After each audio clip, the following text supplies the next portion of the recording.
blow this scene. Get everybody in the stuff together. Okay, 3, 2, 1, let's jam.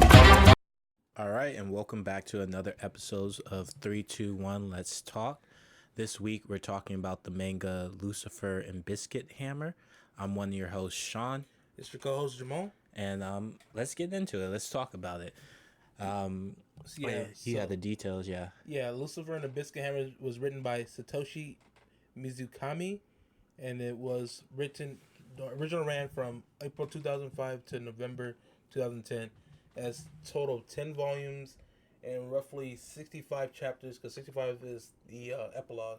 Yeah. So that's pretty much, it's not too long. You know, not too short. Just you know, It hit the sweet spot. It's not.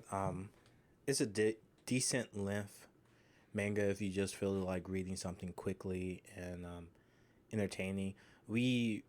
This is a second work that we have covered from a manga artist, or the same manga artist. Yeah, Satoshi Mizukami. This is his second work. Yeah, first original work. We did it backwards. Yeah, he wrote this first, and then he wrote Spirit Circle.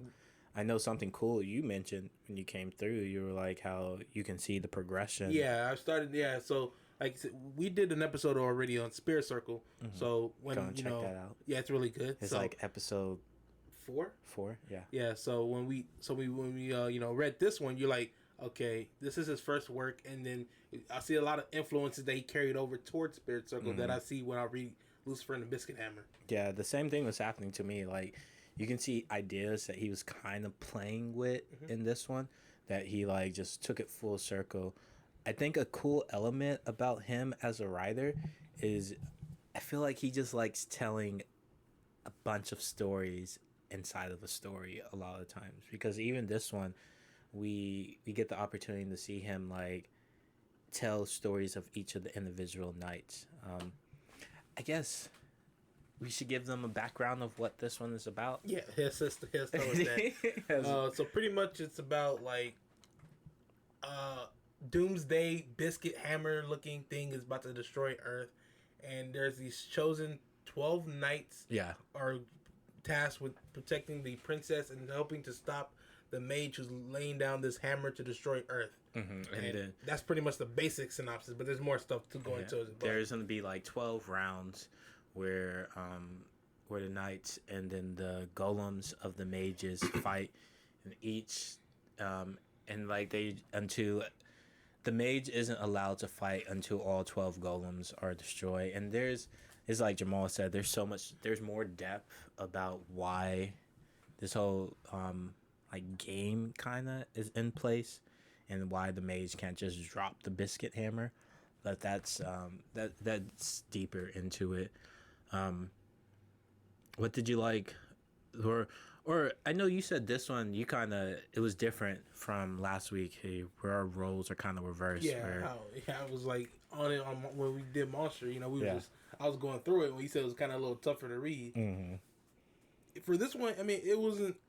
I liked it, but I was like kind of like I wasn't going as fast paced or as when I was doing Spirit Circle. When I read Spirit Circle, I was like, it was moving flow. Yeah, because that genre is a little different. It dealt with like multiple lives and live die repeat type situation. Well, this one was like, okay, you have these knights, princess, doomsday. We have like our main. You have your main objective of what's happening, and so it was a little harder to kind of connect towards it, but. In the end, I still finished it, and it was, I still enjoyed it for the most part. I didn't find it too bad. Yeah, I'm on the same. Well, I didn't find it difficult to read or anything like that. I really enjoyed this one. This is my second reading of Lucifer and Biscuit Hammer. There's definitely things I got to pick up that I didn't see the first time I read it, and it's a really cool manga. Just seeing the progressions of different characters. The author is very good at creating emotions. Like you would be reading a scene, or there was multiple scenes where I was reading, I was like, am I getting choked up? Are you like making me... He's very good at making you feel sympathy for his characters. I think it wasn't... So I guess from this point, where there's going to be a little spoilers as we talk. Well, yeah, well, let's, so overall, our opinion on it, like, what do you want to say? If it's a, is it a read? If some people look at it, Yeah, the artwork is great. The writing is great. And laugh out loud moments, sad moments, choke up moments where you feel like you might cry, or a tear may shed. So this is a seinen manga, so it's gonna appeal to a more mature demographic. It's not a shonen, even though there's some. You shonen see the scenes. crazy thing about it though, even though it's seinen, I feel like the art style still leans more towards shonen. Yeah, it looks a little like kid friendly and not super mature and stuff. And I think it's something that always throws me off between shonen and seinen mangas, because like normally when you pick up a seinen manga, you know it's a seinen from like just the way that the characters are drawn and like just the way the art is represented on the page. It's different. It's from like a shonen. Yeah, but like you were saying, the artwork on this one seems more, youthful in a sense. And then you're like looking at Vagabond, for example. You're like, okay, this is gritty, dark, berserk, gritty, dark. Like when you pick up those mangas, you clearly know it's like, all right, this is a seinen. This is geared towards a different audience. This one still feels like it's kind of geared towards a kids-friendly but the writing style is more like interlaying and a lot of nuances. So a lot, people are like, okay, what is this? But so I recommend it. It's a good read. It's not too long, not too short. You can finish it in a day if you really love it. You can finish it in a day. It's like 65 chapters. Yeah, it's not long. So we're gonna continue on with like post this. If you want to stop and go ahead and read it and check it out, be my guest. So for everything after this is gonna be like what we think about the spoilers and characters and whatnot. What part did you get more, or I don't know, did you get choked up on any parts, or when the dog knight, when he got killed, when he died, and when I think the fucked up part with the dog knight getting killed too is like it's like when the character is about to die, low key. No, I didn't know he was gonna die. You didn't? I really you didn't see that? I was kind of yes, I was shook because you're just. I mean, because like he was starting to make you like him, and I like the whole like idea he have about what adults are here to do. Adults are here to be example to kids, to show them that being an adult is enjoyable. You can laugh, you can smile. It's not to show them the type of example of adult that you're supposed to be. True. It was like that. You don't want to be a kid looking at dudes like life sucks, Squidward. I mean, kind of laugh.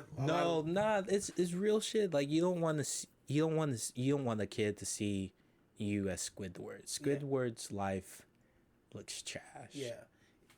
I know a lot of people say, grow up and be pessimistic and stuff, but you want optimism as a kid. You're youthful. You want to, look at that. So, the Dog Knight, his personality was like, smiling and all that. But even then, like, pessimism, it's like a one-track note. It's just like, oh, woe is me. Mm-hmm. The world suck. And it's like, that's just a mindset you have. There's so much beauty out here. You just got to look for it. You got to see. Yeah. You're just missing the forest for the trees. You guys can see stuff out there. Yeah. It shocked you. Yeah, because there's death flags and stuff when you read anything. You're like, so and so put up a death flag. I think there's one joke with the meme where the people's moms with the long ponytails always dying. I swear, and I was like, bro, that's not true. And it's like a picture of them. I'm like, oh, never mind. Like it shows you a screenshot of all the moms. So. They were starting to make you like him. He got a date with the princess's sister. Sammy's sister. Yeah. He was just like it was starting to build up your. He was starting to build up your attachment to him as a character. Yeah, because I wanted to see, because he was all like, "Yo, I'm gonna fight you. I'm gonna stop you. You do this stuff, and you're not gonna, I'm gonna stop you, prevent you from destroying the earth." Because so for those listening, Sammy and Yokun, I'll just say you. Yeah. He's the Lizard Knight. They're both plotting to destroy the world themselves. They have an ulterior motive besides just stopping the mage. They also want to. The Lizard Knight wants to help Sammy also beat the mage and then let her destroy the world. Yeah, and so the Dog Knight, he finds out about this plot, or he have just like a feeling that they're plotting to do something else. So he's like, I'm going to stop you. Yeah, and he's really strong. Yeah. But the one that got me sad was his backstory, because he was like, he had a dog, because he's a dog knight, so he keep naming his dog the dog that he's with, you know, this past dog that he used to have when he was a kid. Sad as shit. And he's like, stuff. yeah, because he always wants to be a hero type guy, you know, justice fighter. And then he had a chance to do it where he could have saved his little boy life, but he hesitated, and his dog ran out and jumped in the way of that kid, between the kid and the car that was about to hit him, and his dog died. And at that moment, he's like, you know, I failed at my chance to be a hero. But then he had another opportunity to save Yu's life when he was getting attacked by those golems. Yeah. And then he ended up saying... He finally redeemed... Yeah, he finally redeemed... Yeah, he, like, redeemed himself of being a hero. That should have been your death flag, though, when they started giving his backstory. And yeah, it's just like, he's not a hero. I was really thinking, I was like, yeah, I really like this character. I was like, man, I want to see how the relation... I knew this... I should have realized, because this manga's short. It ain't gonna go... It's not gonna be 100 and some chapters developing characters, but... I really wanted to believe that. You see, but I want to say that's a gift of this writer. He's able to develop that attachment to these characters so short and so quick. Because I want to say he's probably only in like a span of what, 10 chapters? I think at the most, like, no, because is it less in, like, than chapter that? Like 4, and then cause I was reading his whole thing. It was like really like. From 4, I think by chapter 12 or 13, he's gone. And you're just like, this one. Yeah, that's why it was like, surprising for me. It's definitely a gift that a talent to be able to do that. I think that was one part that got me choked up. I think Yo's backstory it's a level of darkness I wasn't thinking. I'm sorry, I went to Shawn King. I know, but his name is Yu. He something, but I'm not gonna be able to pronounce it. So I'm just gonna go with Yu because Sammy kept calling him Yukun. Yeah. So Yu. So his backstory, it was way dark, and I get giving characters dark backstories, and it's just something that happens with protagonists. It's to give them more depth. But to like, what was his grandfather saying? It was like, your friend, don't trust your enemies because they'll stab you in your... Don't trust your enemy because they'll stab you in the front. And don't trust your friends because they'll stab you in the back. And pretty much keeping him with contact with people in general, just isolating him. And like, next level of isolation because he's chaining him up and throwing him in the basement. Exactly. Would you have been able to forgive him? Dude, it was really quick. Okay, look, leading up to why the grandpa acts like this. He's not just because he's not just a crazy. Psycho, he's not just doing it out of nowhere. Okay, he is kind of crazy psycho. Like, that's not the type of reaction you have after. Sure. Yeah, you're losing your own son. Yeah. Okay, so the grandpa, the main character, Yu's dad was a detective, and pretty much he was a detective, and then he was on a case with his partner, and his partner ended up betraying him and getting him killed. So, the dad or Yu's grandpa, pretty much that broke him mentally. And he's just like, okay, I'm not going to let my grandson suffer the same fate my son did. So I'm going to protect him. So don't trust nobody. Don't make friends. Don't make enemies because you don't want to, end up dead. So pretty much just he couldn't do anything. So it was this weird way of trying to protect him. Selfish way to protect him. Yeah, there you go. So later on, his grandfather is sick, and a cool thing every night gets a wish from their like animal that they're related to, and he uses his wish to save his grandfather's life because he's sick at the time. And so, would you have used your wish, or because I think it takes tremendous heart to forgive someone, and I don't always think you have to forgive someone. Like, I know, like carrying that emotion with you can be burdensome to yourself. Because even we saw that with, I feel like that was kind of the message she was trying to get along. That like you, like manifested chains on himself. He couldn't do things, so Sammy was trying to break those chains off of him, and he was pretty much being held back progressing with life because he wouldn't connect with people because of these it was like self-imposed chains that he had on himself. I thought that was a really cool thing, like the dream sequence with like, there was one scene when Yu tries to jump and follow Sammy, but he's unable to because he's literally mentally and emotionally like chained because of his past. And I think that shit happens in real life. That's real life, yeah. And I think one step towards his growth was trying to forgive his grandfather. I just don't know if as a person I would have been able to forgive something because that's like, it's a real hateful thing to do. Or I think that's a better word that you use. Selfish. Selfish? Yeah. Well, because you see how, you know, he was leaving to college or whatever, so he's leaving his grandpa and whatnot, and his grandpa pretty much moved in with his aunt and his cousin. So I guess the relationship between, you know, the grandpa living with his aunt, and then his cousin was able to change how the grandpa reacted and realized the error. It made his like, grandfather grow himself. His grandfather softened up and said, "Yo, what I did to you was extremely wrong," and he was like on his knees and, you know, pretty much begging for forgiveness. Right? And then. But that's always it's tough. My whole thing is just like, just because you ask for forgiveness doesn't mean I have to forgive you. Yeah, that's true. Like, maybe that forgiveness is, like I said, forgiveness is part of the healing process. But unless you've been through something so, you know, such a betrayal that you feel like you can't forgive this person no matter what you do, or you can just say a false lie and just say I forgive you, but you really don't feel it. Yeah, it doesn't actually removes the chains. Yeah. That's why I definitely like that message that he was trying to get along. I guess as the story keeps progressing, it's cool to see his growth as a character, because he goes from being this emotionally chained and locked character towards this crazy introvert. He's hanging out with people. He's getting drunk with friends. He becomes a more fully rounded and developed person. He's not chained anymore. Who throughout the nights are your favorite characters? Okay, well, the Dog Knight was one, and then what's the name? The Mouse Knight. He was one. Yeah, another character who gets killed. So R.I.P. Yeah, his death was just. His death to me was the fault of the girl he liked. I know. Yeah. I know you want to say she didn't know the consequences. Hold on for a second. We're gonna take a quick break.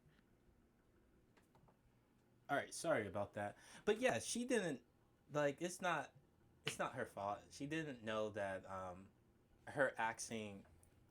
So the Mouse's Knight's friend is the cricket. No, the praying mantis. The praying mantis. So the Mouse Knight and praying mantis are pretty much childhood friends. Yeah. Next door neighbors and everything. Type of yada yada yada. So of course, you know, the hidden girl crush is the Mouse Knight has a crush on the praying mantis Knight. Keep wanting to say cricket. Yeah, but okay. So he has a crush on the praying mantis Knight, and obviously, she's kind of an emotionless type girl. She doesn't really.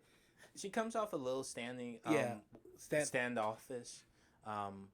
But so she uses her wish randomly. Yeah, she just like she sees someone who he did a crime. Like it's the dude did a crime. He's a bad dude. We're not gonna go with there's a punishment fit the crime type stuff. Yeah, but so she acts. Her wish is for to kill that dude. Mm-hmm.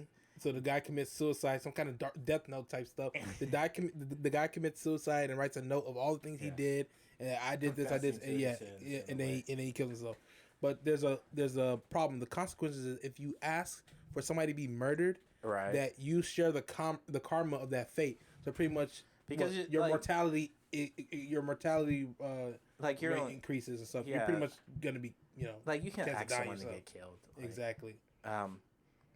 And so our boy, the Mouse Knights, gradually you really start to like him though as a character too. He's like, he knows he's not the best at a lot of stuff, but he's like, I'm gonna be a cook. I'm gonna focus on that. Because remember he uses his he uses his power. He uses after the girl makes the wish. Yeah, he uses his wish to pretty much share the same fate. So if something was to happen to her, to protect her. Yeah, so he uses his once he learned that she uses her wish to do what she did and the consequences from that wish, so he uses it to protect his the praying mantis Knight. And says, okay, whatever happens to her, I share the fate, and she gets healed. Yeah. So he pretty much sacrifices. He self-sacrificed for the girl he loves. So like Shawn was saying, he wants to be a cook and whatnot. But yeah, go ahead. I was just talking about why you like him as a character. Is just like gradually, because he's not the best at everything. No, he's not. Grades and whatnot. Nope. he's not even the most the bravest, the Yeah. best fighter, any What of that. the mouse dude say? He chooses the cowards. He chooses the Yeah, cowards. the mouse to dude be say, I his- choose the cowards, and the cricket dude or praying mantis dude says, I choose the fearless ones. Yeah, and so it's and so it's just like this weird. You're able to connect to him really well. He's definitely up there on my list of favorite. I want to say mine's go. I like both you and the Crow Knight equally. Mhm. Like they're both like right there as at that number one spot. The Crow Knight just because he's insane. Yeah. I love what he uses his wish on. He's like backpacking in soup. India, and he's just like, "Can I get a bread to give to this little girl because she did a dance for me?" Just like, it's such a selfless type of wish. And the Crow, when he saw that, it's like, "Yeah, I got the best night." Mm-hmm. I think it's those two, then it's the Dog Knight, and then it's the Mouse Knight. I kind of like the Swordfish Knight too. His story's a little weird. It's like, random. It really was. Dude's like a 500-year-old dude. He's a 500-year-old psychic who have connection with God, so he knows everything. I like his story though, because even though it's like weird and whatnot, it's like even though this dude have had the ability to know everything, it still wasn't enough to prevent his death. And also add meaning to his life. He Yeah. found, like, I think sometimes we think if we knew everything and we could pick exactly what to do, And what's things would come out better. But it's just like his life, even though he knew everything, he still didn't try to change the outcome. And it's like doing these things was because pretty much it was what ordained for him to do. yeah. It's just like sometimes it's okay to. He found meaning and fulfillment not from knowing everything, but from the relationships and the students and all the life that he got to live. Once he finally felt like what he did to save those girls and he was gonna die, he was like, okay. Because he still had he even had the wish still. He didn't use his wish from the swordfish. He really didn't. He could have saved himself. But he didn't. But he didn't, because he was like, hey, I'm supposed to die. I've been out 500 years. Yeah. It's about time for me to go. I thought that I really appreciated that. I guess we talked about we're jumping around a lot. I liked the Snake Knight a lot, and her little like it's like the comical moments. So she's a hidden cosplayer. She doesn't tell that to anyone, but there's what's the chick with the moon circle on their head? Anima. Anima, and her brother name is Animus. So Anima is she's the psychic for the knights type of side and whatnot, but she have the ability to just kind of pop you up whenever. So just instant teleportation. Yeah, so when she summons all the night, the Snake Knight is cosplaying. And she's like, and the snake is taking pictures for her. He's like, hey, they're just like super embarrassed. I was like, that's a fun little cute moment to catch. I don't know, and those type of moments happen often throughout all of this. How do you think this could have been okay without the fight scenes? Because I feel like he threw the fight scenes in right, but I feel like I'm not super, like I enjoyed the moments before the fights. And I didn't really care about the fights as much. Yeah, well, leading up to the fights were just like the ending off of whatever topic or whatever situation they were going through. Like, what was the game you compared it to? Persona. Oh, Persona. Like, I felt like the lead up to the fights was more interesting than the fights. Yeah, so if you're any Shin Megami Tensei fans or Persona fans, you know how Persona is. You're pretty much I'm gonna go with Persona 3 or in general. You lead up, you're doing your school things, doing your friends or your training, whatever the dungeon is, and then all the way to the part where you're supposed to fight like a boss near the end of the month. So that's pretty much how the fights were in this. They doing whatever they do, and then a golem comes because they got to defeat those golems. Yeah, to prevent the. They have to get to the end of 12, so that's it's like it's leading up to that. Yeah, so that's pretty much what our knights were doing. They're whatever happens, they fight the golem, beat that, and then gear up for the next golem in a month or 2 weeks or whatever. Yeah. But it always seemed like the growth, the actual heart of the story is in the beforehand. Because even with like the Owl Knight, the Owl Knight is like this little boy who's basically he really doesn't give a fuck about the world. he doesn't, but because his parents have their. Here's the issue we was talking about earlier. Where are all the parents in mangas and anime? Jamal was like, "Don't bring real life into this." No, because you gotta think of it self suspend your disbelief. I know, yeah. It's just like, where are your parents? Where are the parents? So his parents are just they at least show him, but they just ignore him. They have a new baby, and it's just like, hey, take $20, go get some food, take care of yourself. And he's like, what, 14? 14, middle school, something like that. It's just as messed up. But even like his growth as a character, those moments happen before fighting the Go. Yeah, he was pretty much the Judas of the team because he's kind of betraying them. He goes back and forth. Yeah, back and forth. It was siding with the mage, then siding back with the knights, and in the end, his overall character, he was like, yeah, I don't, really want the world to. Yeah, he's a kid. He's like, I don't want the world to. Yeah, he's just because as a young because he saw when Mouse Knight selfishly sacrificed himself, and the part that hit him more because at this time Owl Knight haven't really been helping anyone. He finds out what his power is. It's a healing ability. It's a healing ability, and is like he could have prevented Mouse Knight's death if he actually used his power to heal him. So that was a big blow to him, and I think he felt super regret when he realized he looked at the praying mantis knight and he looked at him and was like, I could have saved him if I used my power. But even she called him and told him don't sweat it. How do you feel about the fact that it's permadeath? Basically, it's like the fact that Dog Knight and like Mouse Knight, they died in this world and they don't come back. Yeah, they don't come back. The part of the wish is you can't wish dead people back. Yeah, and it's not like at the end of the conflict, like for some magical, they've done it before in other stories, just like some magical reason. Yeah, all the people who have died gets the opportunity to come back to life. And there's no Dragon Ball. There's no Shinron. Yeah, it's just like you're just dead. You're like I think for me it adds just so much more importance to it because it's just like these are the final moments. Like these characters really died in this world. It makes it makes the stake higher and more of an impact to you got to care. You don't know when they're dying or you don't know you can't come back. It's stuff like that. I guess we talked about a lot. What do you feel about the ending and then the epilogue? Do you think they tied everything up nicely? Yeah, I think he did a wonderful job tying it up because at first I couldn't find the epilogue. I was like, it just ended out of nowhere. Like, what is this? And I came over here and then you said, oh no, there's like a chapter 65. I was like, oh what? So I finished it. And I feel like they tied it up. Time skip, whatnot. Yeah, 10 years. Yeah, you become the detective. The Black Cat and the Black Cat Knight, or the Black Cat Knight and the Snake Knight, they get married. The other characters pair up, like the Rooster Knight. I don't know if she's dating the. I don't know if she's dating the Crow. The Crow Knight, he's like a assistant. He's like a bodyguard for Yu Suzuki's type of thing. The Crow Knight. Yeah. He's guarding gangsters. Okay, and then you have what's the name? Horse Knight. The Tortoise Knight. The Tortoise Knight is dating the Owl Knight. Because they're around the same age range. I think the one character that I could have done without is the Horse Knight. Yeah, what was he doing? He was just an old man helping out the detective. His character is. He was. I forgot. Yeah, he was a detective.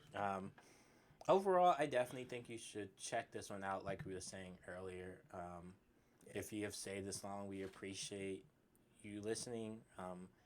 Subscribe us. We're gonna try and get this up on iTunes and Spotify soon. If you've been listening on YouTube, any other final words you would like to leave the folks? If you like this one, if you read both, check. If you read this one first, check out Spirit Circle. If you read Spirit Circle, check out Lucifer and the Biscuit Hammer. Both well done by this manga artist. I just need him to start getting animes done for. Yeah, he needs. Yeah, there's no animes for this one and Spirit Circle. I didn't mention it. I think some of the fight scenes in this would be. I know I was talking about how the heart is in the before moments, but if some of the fight scenes got animated, ooh, Yeah, like that muscular bird thing, and then that big tower golem. It was watching crazy, like a crazy anime throughout the entire manga. Yeah, like I was telling Shawn, it reminds me of like Fully Cooley. So if you like Fully Cooley, it's some kind of like Vash the Stampede. You like, even do Digimon in Digimon with the knife, because they kind of do some evolutions. They have midway evolutions. So if you like Digimon, Fully Cooley, Trigun, in terms of like people with like feel like omnipotent beings like knives and Vash. I definitely want you mentioning Trigun. I definitely get that feel in this, because it's like it threads the line of being serious and funny so well. Mm-hmm. Like serious and like and drama and a comedy at the same time, because that's what I got from Trigun. Trigun is like this comedy, but this underlining like super serious story. Mm-hmm. Yeah. But yeah, this has been 3, 2, 1. Let's talk. I'm one of your hosts, Shawn. This is your co-host, Jamal. And we'll see y'all next week. Later.